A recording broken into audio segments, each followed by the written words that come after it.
Hello, everybody. Happy Thursday. Kimberly with Make a Difference Academy here. Hope you're having a fantastic week. So for Inspired Thoughts today, a much lighter, fun topic. And what I've been inspired by, and I've been inspired all week, I'll probably continue to be inspired by this, was a great experience that I had this past weekend. So on Saturday, I took my son, Tyler, who is now 6 years old, up to LA to the Dolby Theater, and we got to see the Wildcrats live show. And if you don't know who the Wildcrats are, it's a kids' TV show. It's two brothers, Chris and Martin Kratt, who start out the show as regular people and then jump into the cartoon to explore various creatures around the world. And then they take on, using their creature power discs, they take on the powers of that creature. So if it's a cheetah, they can run fast. If it's an eagle, they can fly, so on and so forth. And that's how they study and explore and teach kids about all the different animals and creatures around the world. And so they were doing a live show in Hollywood, and we went to it, and I barely watched the show because I was so happily focused on Tyler and the time that he was having, the joy that he was experiencing from head to toe. And I don't tend to share much in the way of like videos and such of Tyler, although that is probably likely going to change because he has started his own YouTube channel, and he has asked me and Rob both to tell the world about his YouTube channel in hopes that they will subscribe. So maybe he'll be asking more to be on video, but I just want to share a very small clip that I took during this show where the kids were kind of interacting with the Kratt brothers on stage. And so here we go. See if we can get it for you.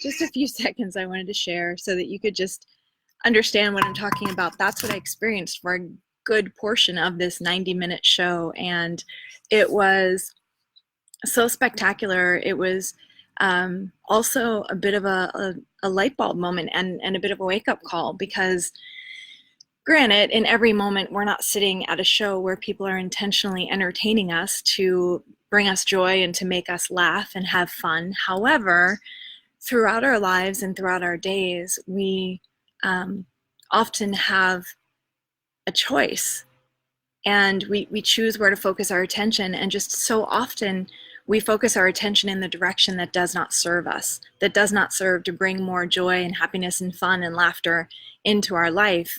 Oh, hey, Rochi. Thank you for the heart. Back at you. But instead, we choose to focus on things that would not necessarily bring us to that place, either things that we want and don't have, or things that aren't going quite well that we wish would go better, or things that we want to accomplish that we haven't accomplished yet. And you know, the more we bring our energy and our focus to those things, the more those things stay on the forefront of our experience. And so what I just wanted to be able to express today is that we do have a choice.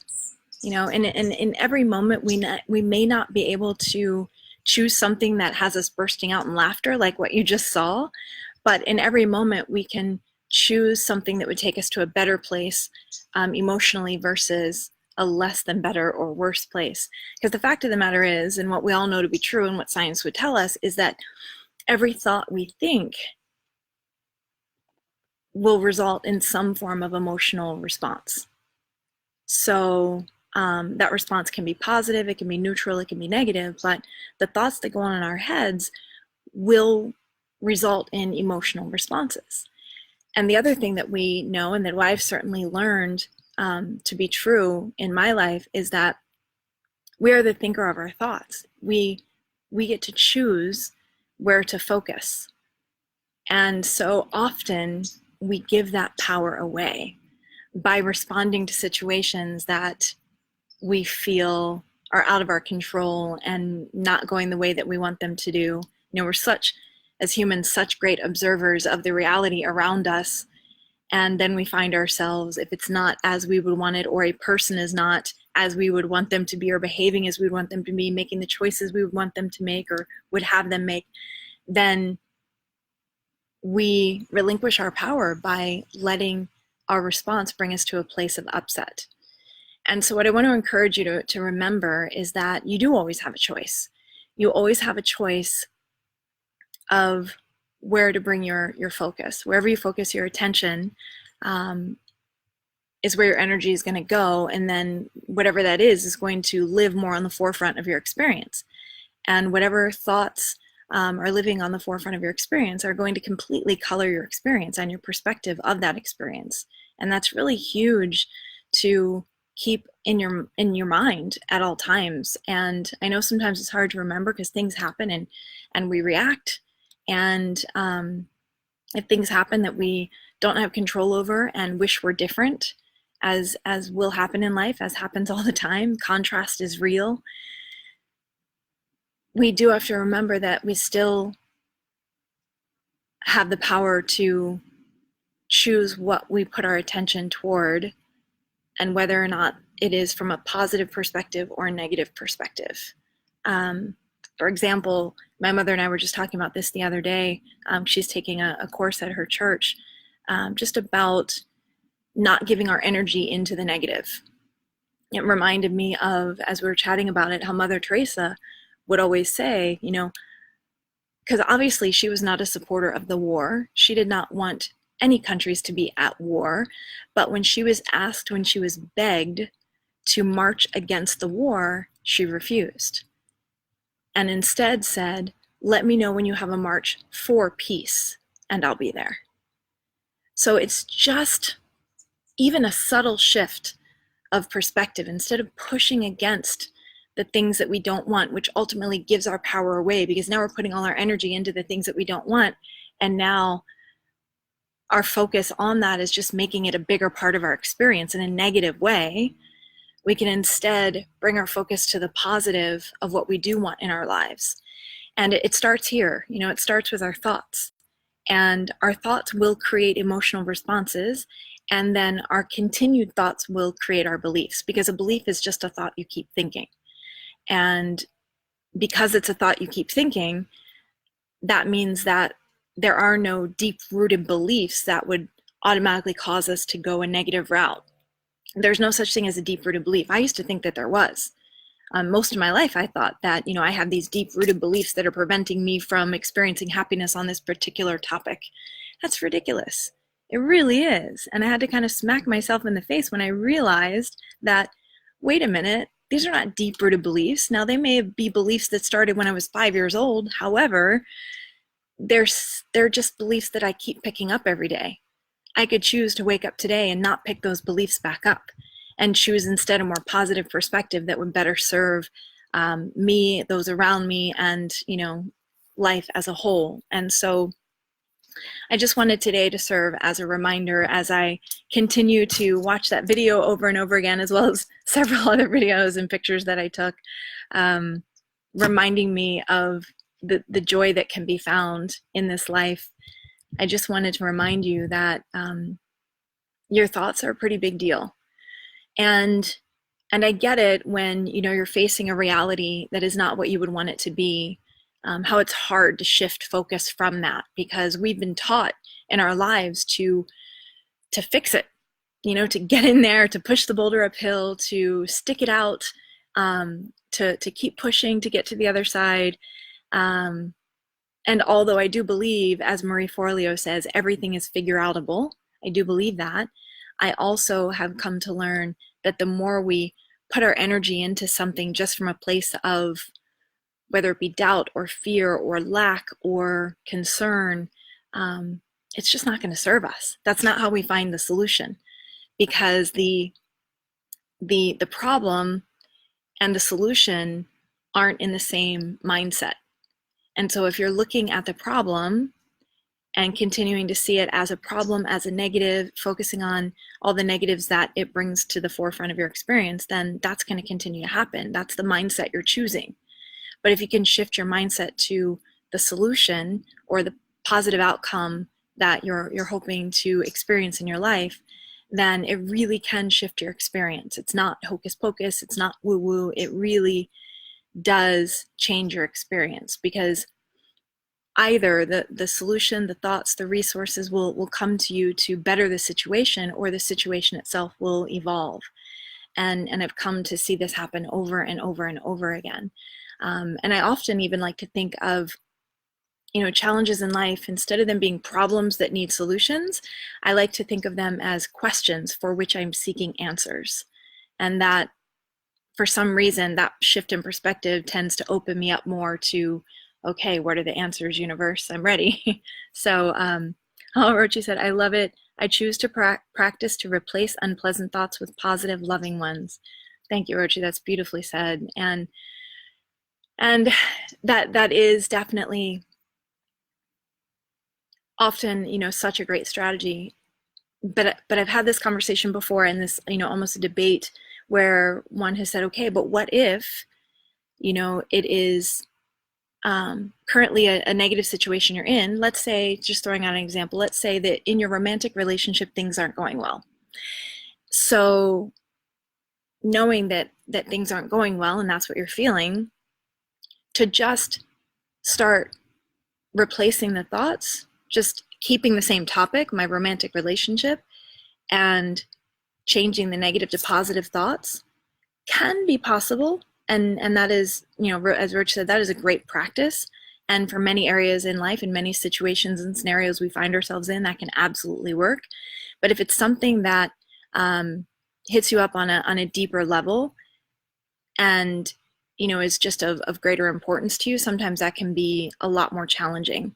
And so in the case of, okay, my romantic relationship is not going the way that I want it to, I don't feel good about it, instead of, again, pushing against the negative, saying, this isn't working, how do I fix it, how do I fix it, how do I fix it, and putting your energy into that negative perspective of the situation, if you can't bring yourself, or you don't feel you can bring yourself to a place of instead shifting and replacing thoughts to what could be a positive outcome, change the subject.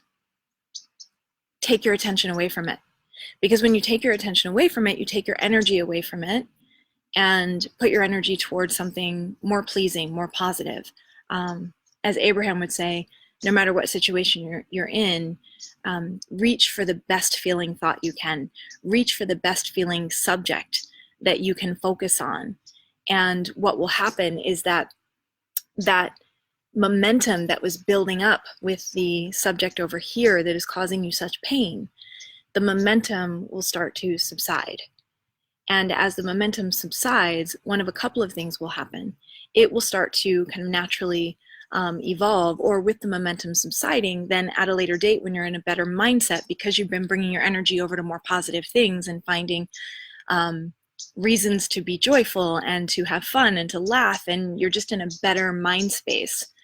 Then from that place, shifting your attention back, not diving into the details of everything that's wrong again, but just shifting your attention back to looking at this situation again, very generally, from the standpoint of, again, the positive outcome that you would most like to see, it can be really powerful.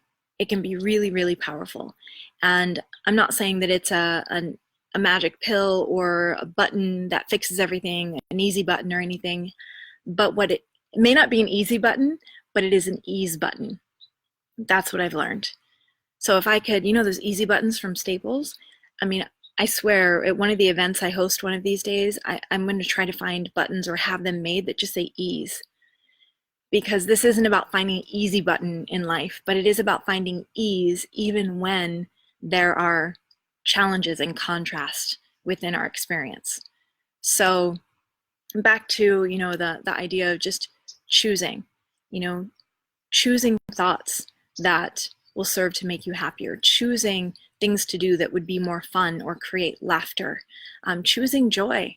You know, it's like that silly backyard dance that I did a while back, I guess a couple months ago now, that I put on my page. Can't believe I did that, but it was so fun. But I did that dance to a song called Joy. And it was all because the chorus, I just love the chorus so much. It just says, I choose joy.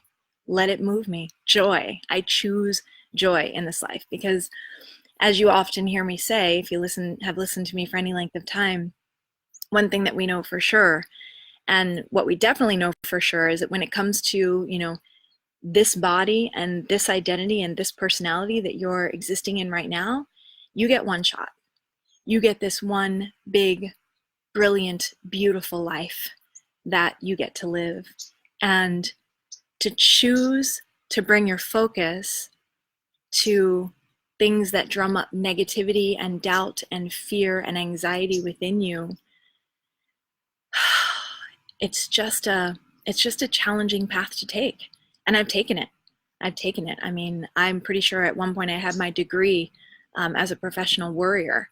And my mother would always try to give me advice to help me stop worrying, saying, you know, worrying doesn't change anything. It doesn't help. And so I've really over the years come to shift and realize that we can shift our focus from the fear, the doubt, the anxiety, the worry, the negativity, either in a general sense, shifting our perspective on that subject, if that's within us, if that feels doable. And if it doesn't, that's okay. Shift the subject. Turn your attention, which turns your energy, to something that would be more joyful, or at least more pleasant than that over there, so that you can get yourself in a better mindset, or I like to say mind space, because we are always able to move through our contrast in life with more ease when we've chosen the most positive possible mindset. So with that, that's really about all I had to share today. So just a reminder that, you know, the thoughts that you think will elicit emotion within you. They will cause an emotional response. And so choose wisely. Choose wisely, because you do get to choose. It is a choice. And when you do find yourself in life amongst contrast, something that just happens, that catches you off guard, that is out of left field, that you're like, whoa, I wasn't expecting that. I wasn't ready for that today, which, let's face it, happens often. I always like to remember a quote from Viktor Frankl. He said, between action and reaction, there is space, and it's called grace. So when you find yourself, and that's the first thing, is to catch yourself. The first thing is to just open your eyes, open your ears, open your mind, open your heart, to have better awareness of how you are responding both outwardly and inwardly, here and here, to various situations that you find yourself in. And then as you are gaining more awareness of that, because you choose to, a willingness to see things differently, as you catch yourself perhaps responding negatively to something, either again outwardly by saying or doing something that is just a reaction, a negative reaction to something that is not as you would like it to be, or even an inward reaction, so the self-talk or the feelings of negativity. Before you go there, if you can start to catch yourself and take that deep breath, take that breath to create the space, and really to explore the space between action and reaction, as Viktor Frankl called it, that space of grace. So provide yourself the space to feel and experience the grace that will help you find the ease to either move through and work within that scenario, that subject, or the willingness to shift to a different subject where you can find more ease and maybe even fun, happiness, joy, laughter, like my little guy laughing. I don't know how his cheeks didn't hurt. My cheeks hurt just watching him having the time of his life. And so I want that kind of experience, what he got to experience that day. I want that every day for him. And I want that kind of joy that just kind of bubbles up from the inside and spills out of us. I want that for each and every one of you. So that's why I wanted to bring that up today. So with that, I don't think, thanks Archie. So thank you for those of you that jumped on, and if you're catching the recording, thank you for doing so. More than anything, I just wanted to throw that out to you today as kind of our topic of conversation. Please do share any thoughts that you have in the comments so that we keep the conversation going. These inspired thoughts on Thursdays, to me, in my mind and in my heart, are just kind of, yeah, they're what I feel inspired to kind of throw out there and to talk about on a given day, but they're also conversation starters. It's an opportunity for us to deepen the conversation about things that can really make a positive impact on our day-to-day lives, and that's my hope.